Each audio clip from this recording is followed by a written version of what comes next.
Hello అండి, అందరికీ నమస్కారం. ఇప్పుడు రాగి లడ్డు చేస్తున్నాము. రాగి లడ్డుకు కావాల్సిన పదార్థాలండి: 2 కప్పులు రాగి పిండి తీసుకున్నానండి. 2 కప్పులు రాగి పిండికి 1 కప్పు బెల్లం తీసుకోవాలా. మళ్ళా చిన్న కప్పులతో తురిమిన కొబ్బరి 1 కప్పు తీసుకోవాలా. అవన్నీ చిన్న కప్పులేనండి.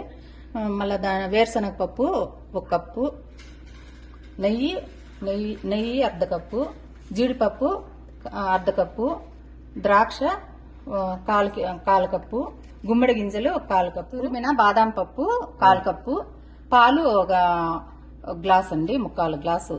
ఇవి 4 ఏలకలు తీసుకొని దాన్ని దంచి పెట్టుకోవాలా. ఇవి వేరుశనగ పప్పు తీసుకొని మిక్సీకి వేసి పొడి చేసి పెట్టుకోవాలండి. మిక్సీ చేసుకొని ఇదిగోండి, వేరుశనగ పప్పు మిక్సీకి వేసి పెట్టుకున్నాను. ఇప్పుడు ప్రాసెస్ రాగి లడ్డు చేస్తామండి. ప్యాన్ పెట్టినానండి, స్టవ్ అంటించి. ప్యాన్ వేడి అయినాక దాంట్లోకి నెయ్యి తీసుకొని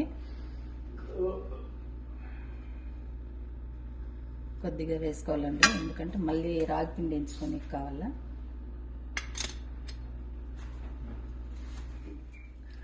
అదండి, నెయ్యి వేడెక్కింది.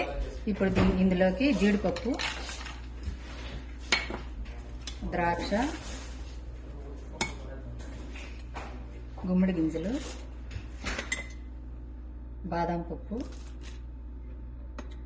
ఇదంతా రెడ్ అయ్యేంత వరకు వేయించుకోవాలండి. రెడ్ కలర్ వచ్చాయండి. ఇవి తీసి ఒక ప్లేట్లోకి వేసుకోవాలండి. ఇదండి, ఇవన్నీ తీసుకునేసినాను జీడిపప్పులంతా.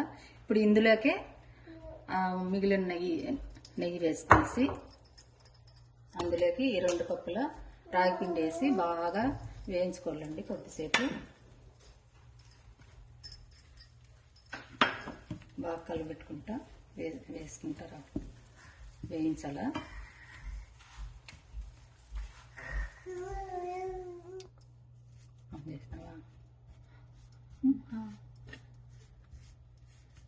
ఇట్లా ఉండలు లేకుండా బాగా రెడ్గా వేయించుకోవాలండి.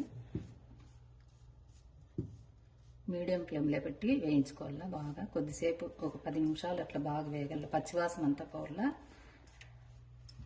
అది వరకు వేయించుకోవాలి. ఇందులోకే ఈ తురిమిన కొబ్బరి కూడా వేసి ఇది కూడా వేయించుకోవాలి.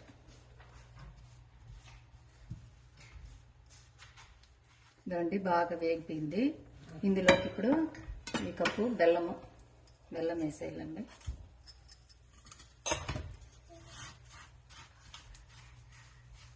ఇందులోకి వేరుశనగ పప్పు మిక్సీకి వేసి పెట్టుకున్నాం కదా, అది వేసేయాల. ఏలకల పొడి వేసేయాల. దీంట్లోకి బాగా కలుపుకోవాలి. ఇదండి, బాగా కలుపుకునేసి ఇదంతా ఇందులోకి ఇప్పుడు జీడిపప్పు వేసేయాలి. నెయ్యిలో వేయించుకున్నాం కదండి, ఆ జీడిపప్పు అంతా వేసి బాగా కలుపుకొని ఇప్పుడు కొద్దిగా పాలు వేసుకొని, పాచి చల్లారిన పాలండి, కొంచెం వేసుకొని ముంతలు కట్టుకోవడం. ముంతలు అదిగోండి, అయిపోయింది మొత్తము.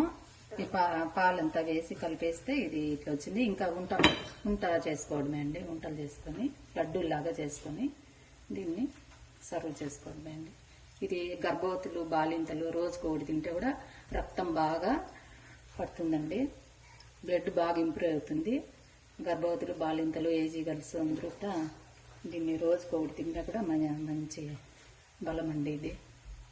దీంట్లో ఐరన్ ఎక్కువగా ఉంటుంది కాబట్టి, ఎందుకంటే రాగి పిండి వేసినాము, ఇందులోకి వేరుశనగ పప్పు వేసినాము, బెల్లము, ఇవి 3 ఐరన్ కాబట్టి బాగా బ్లడ్ పడుతుందండి. ఇది ఎవరైనా తినచ్చు. గర్భవతులు, బాలింతలు మెయిన్ తిన్నారంటే మంచి ఆరోగ్యంగా ఉంటారు. బాగా బ్లడ్ పడుతుందండి. ఇదిగోండి, రాగి లడ్డూలు రెడీ అయిపోయినాయి. మీరు కూడా ఒకసారి ట్రై చేయండి. ఈ వీడియో కానీ నచ్చితే లైక్ చేయండి, సబ్స్క్రైబ్ చేసుకోండి, షేర్ చేయండి, కామెంట్ పెట్టండి. మీరు కూడా ఒకసారి ట్రై చేయండి ఇంట్లో. చాలా చాలా బాగుంటుంది, హెల్దీ లడ్డు.